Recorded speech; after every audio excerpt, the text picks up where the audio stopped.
Friends, ఇప్పుడు మీరు చూస్తున్న ఈ గుహలో కొందరు మునీశ్వరులు తపస్సు చేసి వాళ్లకు సంబంధించిన కొన్ని శక్తివంతమైన వస్తువులు ఈ గుహలో పెట్టి ఆ వస్తువులకు ఒక నాగసర్పాన్ని కాపలాగా ఉంచి ఇక్కడి నుంచి వెళ్లిపోయారంట. ఇప్పటికీ ఆ మునీశ్వరులు కాపలాగా పెట్టిన నాగసర్పం ఆ వస్తువులను రక్షిస్తుందని ఈ గుహకు దగ్గరలో ఉన్న గ్రామస్తులు చెప్తున్నారు. కొంతమంది వ్యక్తులు ఈ గుహలో ఏమున్నాయో చూద్దామని ఈ గుహలోకి వెళ్ళడానికి ప్రయత్నించారంట. కానీ ఇక్కడ పాములు పేచర్మం విడిచిన ఆనవాళ్లు చూసి భయపడి ఎవరూ వెళ్ళలేదంట. మేము కూడా ఈ గుహలోకి చాలా ధైర్యం చేసి వెళ్ళాం. లోపలికి వెళ్లి చూడగానే ఆశ్చర్యపోయాం. గుహ చాలా పెద్దగా ఉంది.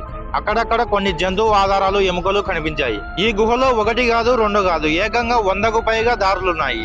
మునీశ్వరులు వారి వస్తువులు ఏ గుహలో పెట్టారో ఐడెంటిఫై చేయలేము. ఈ గుహలో ఉన్న ఏ దారిలోనైనా పొరపాటున వెళ్ళామంటే తిరిగి రావడం చాలా కష్టం. ఎందుకంటే ఏ గుహ ఎటు దారి తీస్తుందో చెప్పలేం. ఈ గుహకు సంబంధించిన ఫుల్ వీడియో లింక్ మన ఛానల్లో ఉంటుంది. ఛానల్ ఓపెన్ చేసి చూసేయండి. ఈ వీడియోకి మర్చిపోకుండా ఒక లైక్ కొట్టండి. అలాగే కొత్తగా ఎవరైనా మన ఛానల్ ఇప్పుడే చూస్తుంటే సబ్స్క్రైబ్ చేసుకోండి.